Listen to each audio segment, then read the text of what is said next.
গুরুর প্রয়োজনীয়তা।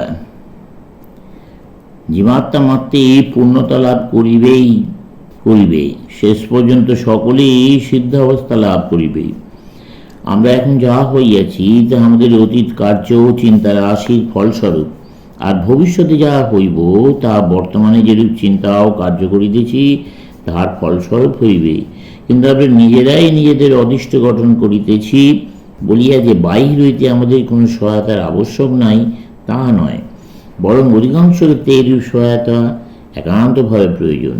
যখন এই সহায়তা পাওয়া যায় তখন আত্মার উচ্চতর শক্তি ও আপত অব্যক্ত ভাবগুলি ফুটিয়া ওঠে, আধ্যাত্মিক জীবন সতেজ হইয়া ওঠে, এবার উন্নতি ত্বরান্বিত হয়, সাধক অবশেষে শুদ্ধ স্বভাব ও সিদ্ধ হইয়া যায়।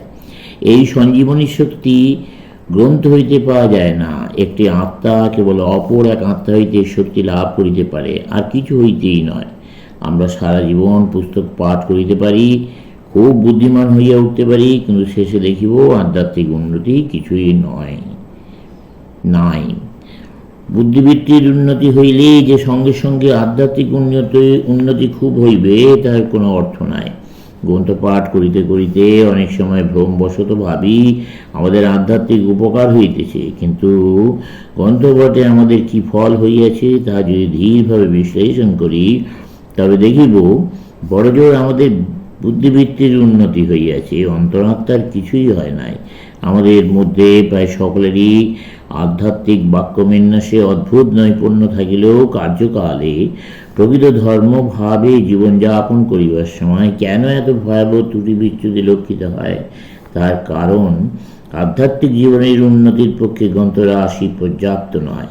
জীবাত্মার শক্তি জাগ্রত করিতে গেলে অপর এক আত্মা হইতে শক্তি সঞ্চারিত হওয়া আবশ্যক।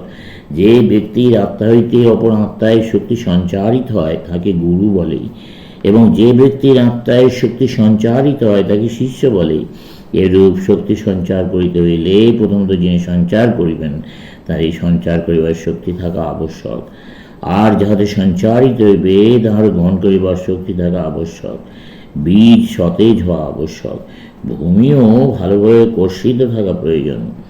যেখানে এই দুইটি বিদ্যমান সেইখানে প্রকৃত ধর্মের অপূর্ব বিকাশ দৃষ্ট হয়। তবে প্রকৃত বক্তা অবশ্যই আশ্চর্য পুরুষ হইবেন, শ্রোতাও সুনিপুণ হওয়া চাই। যখন উভয়ই আশ্চর্য ও অসাধারণ হয় তখনই আশ্চর্য আধ্যাত্মিক উন্নতি ঘটে, অন্যত্র নয়। ওইরূপ ব্যক্তি প্রকৃত গুরু এবং এইরূপ ব্যক্তি প্রকৃত শিষ্য, মুমুক্ষু সাধক। আর সকলে ধর্ম লইয়া ছেলে খেলা করিতেছে মাত্র। তাদের কেবল একটু কৌতূহল, একটু জানিবার ইচ্ছা মাত্র হইয়াছে, কিন্তু তারা এখনো ধর্মচক্রবালের বহির্দেশে রইয়াছে। অবশ্য ইহারও কিছু মূল্য আছে, কারণ সময়ে ইহা হইতেই প্রকৃত ধর্ম পিপাসা জাগিতে পারে। আর প্রকৃতির এই বিচিত্র নিয়ম যে যখনই ক্ষেত্র উপযুক্ত হয় তখনই বীজ নিশ্চয়ই আসিবে, আসিয়াও থাকে। যখনই আত্মার ধর্মলাভের আগ্রহ প্রবল হয় তখনই ধর্মশক্তি সঞ্চারক পুরুষ সেই আত্মার সহায়তার জন্য অবশ্যই আসিবেন, আসিয়াও থাকেন। যখন গ্রহীতার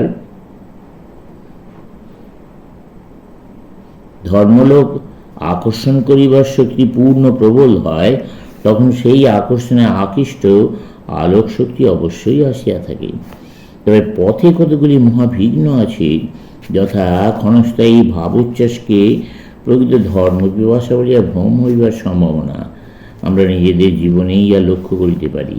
আমাদের জীবনে অনেক সময় এরূপ দেখা যায়, হয়তো কাহাকেও খুব ভালোবাসিতাম, তাহার মৃত্যু হইল, আঘাত পাইলাম, মনে হইল যাহা ধরিতেছি তাহা হাত ফসকাইয়া চলিয়া যাইতেছে। আমাদের প্রয়োজন একটু দৃঢ়তর উচ্চতর আশ্রয়। আমাদেরকে অবশ্যই ধার্মিক হইতে হইবে। কয়েকদিনেই ওই ভাব তরঙ্গ কোথায় চলিয়া গেল, আমরা যেখানে ছিলাম সেখানেই পড়িয়া রহিলাম। আমরা সকলেই এইরূপ ভাবোচ্ছ্বাসকে প্রকৃত ধর্মের পিপাসা বলিয়া অনেক সময় ভুল করিতেছি।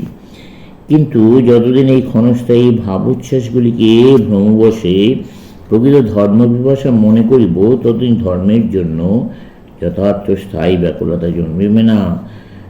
আর ততদিন শক্তি সঞ্চারকারী পুরুষেরও সাক্ষাৎ পাইব না।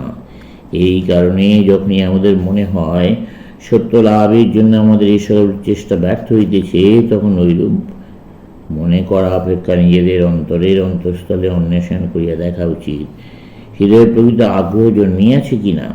এরূপ করলে অধিকাংশ স্থলেই দেখিব আমরা সত্য গ্রহণের উপযুক্ত নই, আমাদের প্রকৃত ধর্মবিভাষা জাগে নাই।